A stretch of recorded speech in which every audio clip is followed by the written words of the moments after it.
Guys, how's it going? It is Nanowrimo day 10, and today I will be doing the How a Book is Made tag created by the Writing Mime. It's basically a writing tag where you get to see behind the scenes of an amateur writer and kind of get to know about their process a little bit. So if you would like to try this tag out, that'd be awesome. I will be tagging some people at the end of this video, so wait for that. Let's just go ahead and get started. So the first question is, should you participate in National Novel Writing Month to create a book?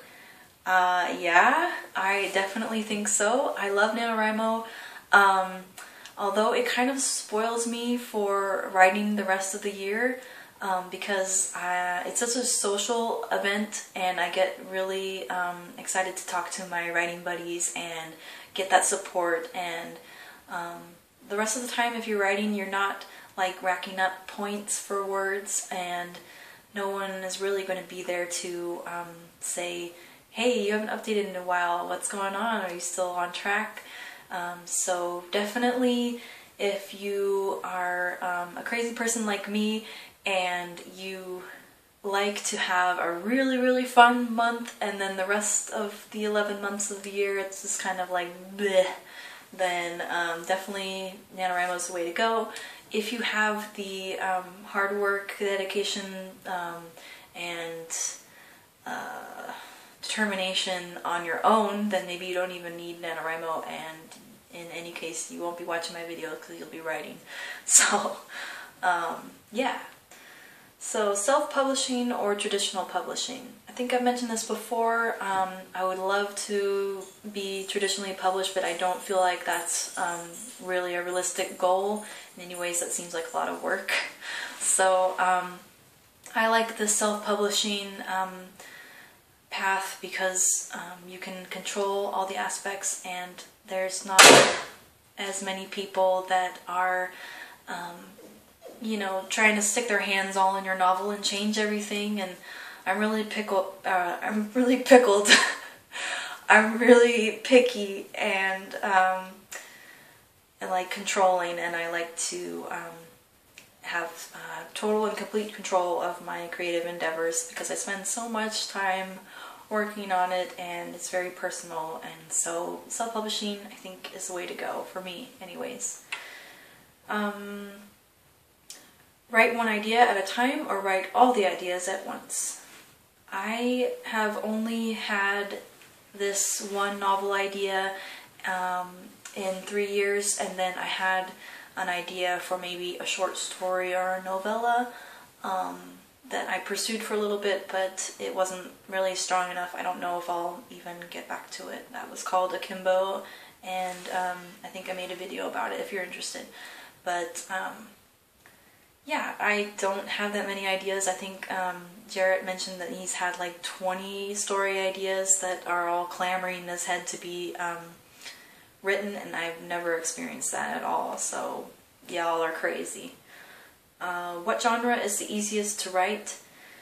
I don't have experience writing outside of the genre that I'm writing right now, so I guess I would say whatever you have experience in, whatever you particularly like reading is probably what you'll pursue. So if I were to explore a different genre of writing, it would probably be fantasy, because I really like reading and thinking about fantasy. So I don't know, it might be easy to like really get interested in creating your own world that's completely different from our own, and put all these magical beings in there and really just be imaginative and creative. So it might be easy, I don't know, it might be incredibly hard, who knows. Where do you need to write to get the work done? Basically wherever I can plant my butt and have my laptop to write the words and headphones on to get rid of all the background noise and listen to music and everything. So usually I write at my desk because that's just convenient. I've also written on my bed, the couch, the library, coffee shop. I can really be flexible and write anywhere, although I prefer to be at home. Okay, lost my place. Where do you find your inspiration? Everywhere. I like going on walks with my dog. He needs it, and I need it too for the exercise, but I like getting outside and seeing my neighborhood and the seasons change, and just when my boots are walking, my mind's talking to me or something. I always end up with a whole page of notes when I come back home from a walk.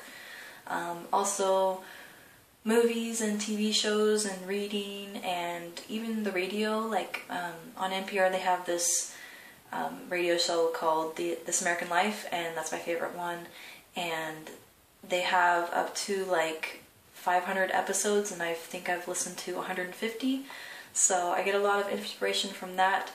Also, Welcome to Night Vale, I think I listened to a couple of those, and then I want to start over and like take notes on that show because I find it really cool and creepy, and I love the vibe of it.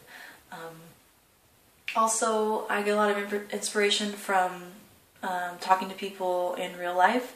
Like the people I know really well, I've kind of based some of my characters on, so every interaction I have with them is another chance to understand their character counterpart a little deeper, and to also kind of, you know, just do some research, I guess.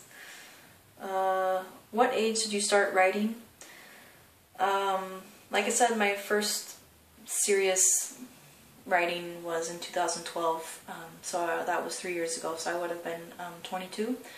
And before that, I never really pursued writing at all, though I loved reading. Yeah, 22.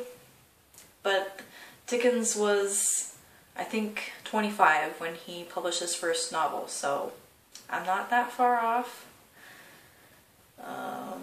What's easiest to write? Short stories, standalone series, etc. Like I said, I don't have that much experience, so I'm sorry.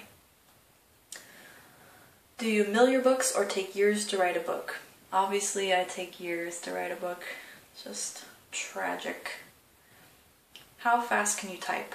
I'm a pretty fast typer if I don't care about the words. I'm just getting really crappy words out there, lots of misspellings and everything. I think everybody's like that. If they just mash their keyboard, they can go really fast, but I'm probably pretty normal. Do you write in the dark or in the light? I like to write by candlelight, as dumb as that sounds. Handwritten or typed? I've tried handwriting my nano novels before, and it is so slow and horrible, and basically you have to do all the work twice.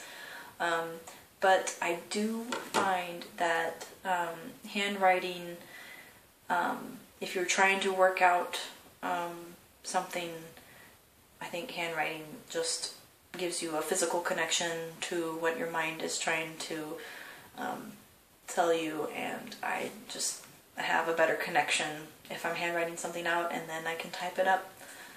But for the most part, I just straight type if I'm doing nano now, because I learned my lesson.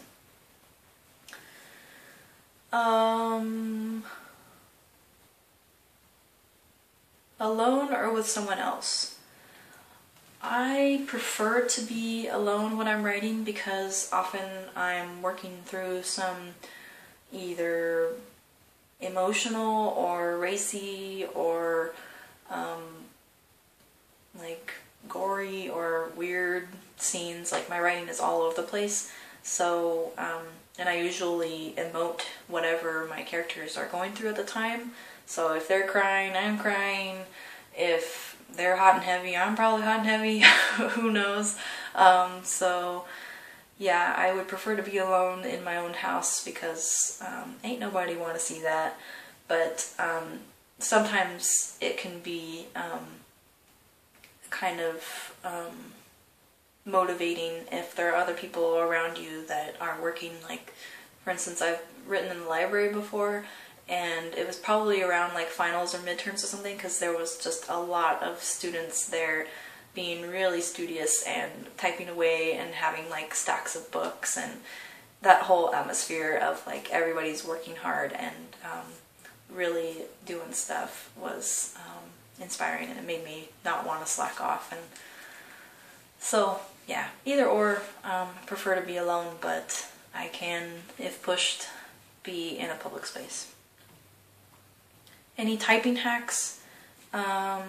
If you change the font color to the color of the background, then you can't see your words, and that helps you write faster, but the quality goes down.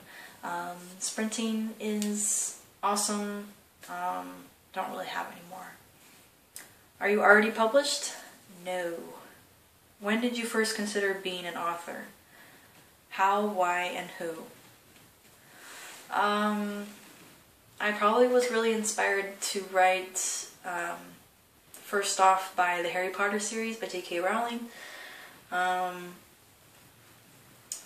You know, I read a lot as a kid, and reading that series really probably propelled me to want to start writing my own books. I don't know what my 12-year-old self was thinking at the time, but I know that here and there I've had some kind of bouts of writing down things in notebooks and wanting to explore. I've also watched a movie like High Art, and then like a couple months later I've written out a story idea that I think is original, but it's actually the plot of that movie. Sometimes I think that ideas are mine and I start pursuing them, but then realize that I just completely stole it from something else. But probably I would say that the Black Jewels trilogy by Anne Bishop was what really motivated me to start writing my own novels, just because they're amazing and you cannot read those and not be inspired to just want to lick all of the hot, beautiful people and just be a part of that world. And it's so incredible and life-changing and anything. So yeah, anyways. How many books do you have in draft form? I would say one massive one, The Sun Went Red, and Akimbo. I don't even know how many words I have on that, but it is pretty tiny. So, 2? Do you outline or no? I used to be a pantser. My first Nano, I was definitely a pantser. Didn't know what the heck was going on with my story. I just basically had a couple scenes in my head and then tried to write them out, and then whatever prompts they had for the Nano word sprints, I would incorporate that into my story. And actually, some of the original stuff that I wrote from Nano word sprint prompts, it has ended up in the final draft. And not final draft, but it's stuck around this long, so it's probably going to be part of the story, which is interesting.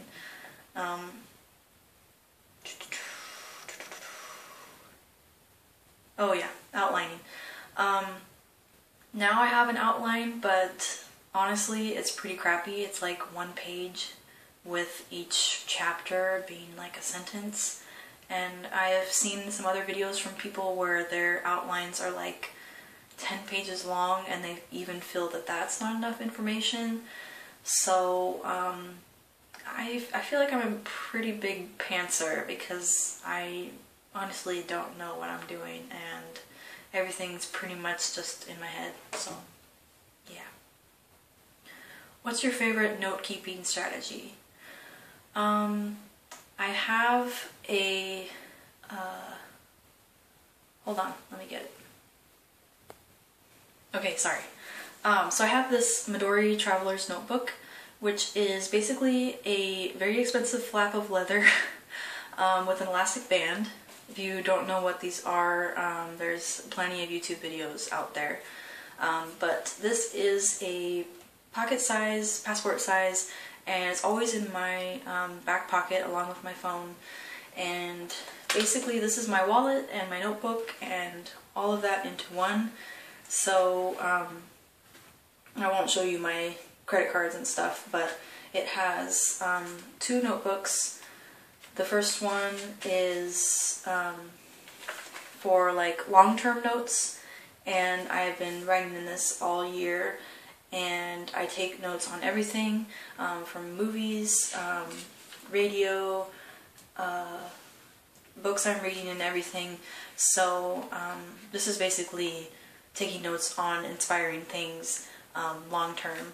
And then I have another notebook, which is, I won't even show you, that's really gross, but it's basically a scratch notebook where if I'm out and about and I want to jot something down, or if I'm really lazy, don't feel like, you know, making it perfect, then I will just scratch it out, and I can always tear this out. So that's my favorite, just because it's always in my back pocket, it's always with me. But if I'm in a situation like at work or with other people, and it would feel weird to take out a notebook and randomly jot something down, I'll either write it on my hand, and even if it washes away, the act of writing it down, I'll remember it. Or I take notes on my phone in Evernote, and any of those are good. Probably long term, I will type up the relevant, the Sun Went Red notes that I have in my notebook into the manuscript itself, or the outline, or character map, or whatever. They'll go in the sections that they need to go, and the notes will all be preserved forever in the cloud. So, we're almost at the end. I'm sorry I'm rambling. What do you think about writing in different genres? I definitely would be open to writing in different genres. I think I might kind of be stuck in historical fiction though, because Sun Went Red is set in the Victorian era, and Akimbo is set in like probably like 10,000 years ago. So I just personally have a problem with writing about the modern times, because I'm not in love with where we're at right now in the world. I just don't find modern stories that interesting. I pine for the times where we didn't have cell phones or technology, even though I'm sitting here, sitting in front of my tablet and able to reach anyone in the world by this video pretty much, but that's besides the point. Anyways, the last question is, who do you tag? So I have a list right here. Like I said before, if you're interested in doing this video and I don't tag you, definitely do it, because it was lots of fun. Thank you, The Writing Mime, for tagging me. Here are all the people that I tag. Alia, Blair of Bitten by Booklust, Bookadoodles, Burgess Taylor, I think you've already been tagged. Frandolph the Grey, don't know if you watch my videos, but you're cool. INFP Jarrett, Cat of Cattytastic, Morgan Gilmore, Nerdwriter Girl, I think you've already been tagged as well.